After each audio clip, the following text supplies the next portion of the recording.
Okay, so in this one we're going to be looking at turning our sheet metal parts into flat pans and DXF files. This is needed for in production to produce our laser cut parts, or for producing parts by the blanking process, which is essentially stamping parts out of a plate of sheet metal. Okay, so let's assume you have a piece of sheet metal which is a little bit long and potentially a bit weak in some places, and you want to stiffen it up. One way of doing that, without adding form, which would require a different, more expensive process, would be to add a flange or various other features that you can use in sheet metal working. In this case, you may only want this flange to go only a certain length of this side. The problem that we have though is it is going to add to the width. So if you want to avoid adding to the width, what you can do is you can add in something we call a bend relief. Now this essentially is like a slot in the material that allows you to pull that sheet metal down a bit further into the material. So that means that you're not coming out as far as you would be otherwise. Okay, so this brings me to the next part I want to highlight.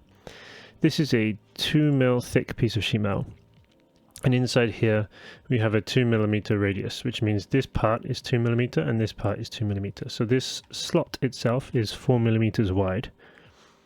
The bend, the internal radius, is 2mm. So this has been modeled in a way that this bend radius comes into this radius. Now when we look at it right now, it doesn't look like there's a problem, but it doesn't look quite right. There's something off about it, and we'll look at that again in a moment. Now this is my minimum best practice. So let's say that our material thickness is 2mm, and according to the supplier's guidelines, the minimum radius on a cut would be 2mm, and the minimum bend radius would also be 2mm. What I've done is I've positioned it so that the internal surface here that comes down is 4mm from this edge here. So I've got 2mm for the radius of this cut, and I got 2mm for the radius of the bend. So the rounds kind of come into each other. There's no straight edge between there. This is the minimum that I would do for best practice. Okay, and then we have this one which is a little bit deeper and a little bit wider.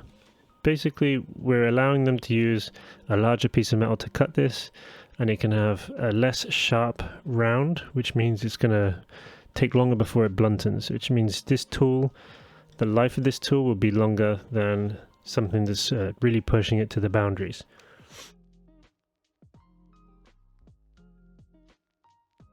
Okay, now let's move on now to turning this into a flat pan. So this is our sheet metal part, but currently it's not really recognized as sheet metal. What we need to do is come into Create, convert to sheet metal, select that surface, and then come up to here and say OK. Now we have this feature down here. It's recognized now as sheet metal. You can come in here and you can modify and unfold. Select the part itself and then select bend by bend if you just want to unbend one at a time. And then we can save like a representation of this view with certain parts unfolded or not. We can also select all, but alternatively we can also just say create flat pattern here, and that's going to unfold the whole thing. And then we just select the part and say OK. Okay, so the first part, or the second part we mentioned, was the round coming into the bend. It didn't look so bad originally, but now when you look at the flat pattern, you'll see that we have to create a very strange cut to actually achieve what we've modeled. So this is where we have some best practices to make sure that we don't come across this kind of issue, because realistically this is not going to happen. So we should model it the way that we actually want it, and so that we don't have problems in the manufacturing process. Because if we send the supplier this, asking them to manufacture this, they're going to come back to us. They're going to highlight this point, which means you're going to have more back and forth between yourself and the supplier, which is more time and more money. So this is a flat pan.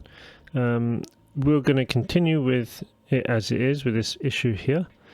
Okay, so if we're going to send something off to a supplier, we could send them the fully modeled part that's been that hasn't been unfolded, and then what they would do is they'd have to come in and unfold it all themselves. But what we can do for them is we can export this as a DXF, and this is going to give us a file that we can send to the suppliers showing them the profile that they need to cut out of the sheet metal, and that can just be plugged straight into the laser cutting software or whatever software they're using.